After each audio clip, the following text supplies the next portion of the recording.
Good afternoon. It's my pleasure to join you today for the release of the State Department's annual report on international religious freedom. Every year, the State Department prepares a comprehensive review of the status of religious freedom in countries and territories around the world. We do this because we believe that religious freedom is both a fundamental human right and an essential element to any stable, peaceful, thriving society. This is not only the American view, it is the view of nations and people around the world. It is enshrined in the Universal Declaration of Human Rights.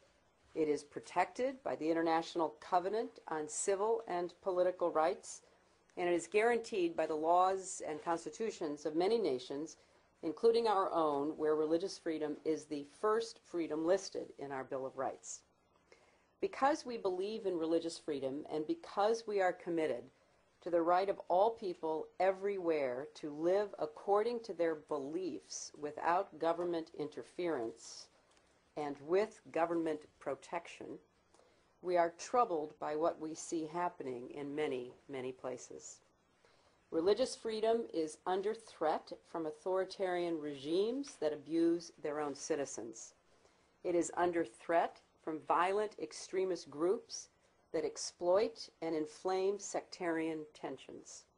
It is under threat from the quiet but persistent harm caused by intolerance and mistrust, which can leave minority religious groups vulnerable and marginalized for further violence against religious minorities in the Middle East. Sufi, Shia, and Ahmadiyya holy sites in Pakistan have been attacked.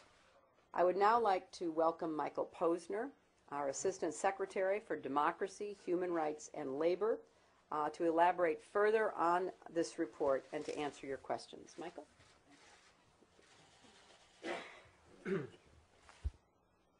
It details both improvements we've seen over the past year as well as government failings. Let me give a few examples.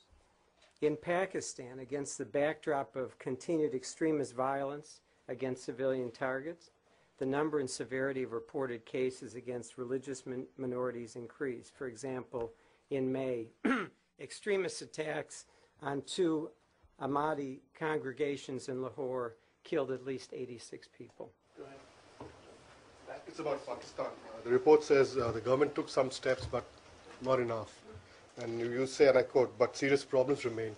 Can you explain this a little bit? You're talking about in Indonesia or? Pakistan. Oh, in Pakistan. There is, as you know, a widespread pattern of violent attacks from extremist groups. I mentioned the one, the bombing in May, but there have been attacks against Christians, against the Ahmadis. There's still discriminatory laws on the books, blasphemy laws, anti-Ahmadi laws. We're raising these issues with the government of Pakistan. The government is taking steps. It's a very tense situation now, and there are tensions within the society.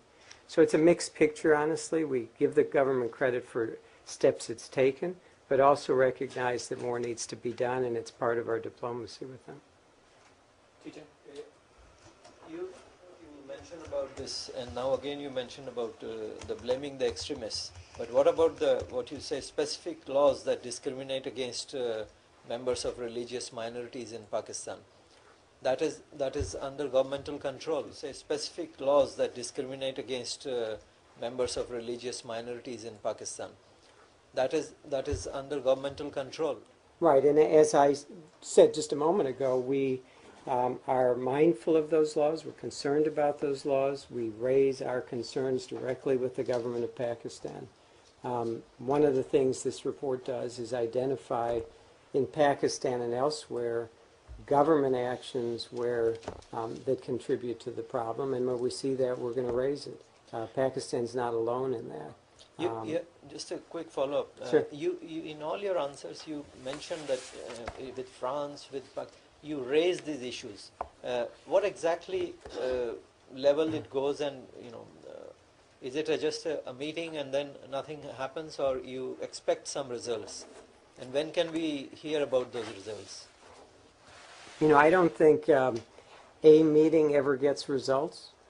There has to be a consistent message delivered by different people, and it has to be accompanied by follow-up. That's what we're trying to do in each of these situations.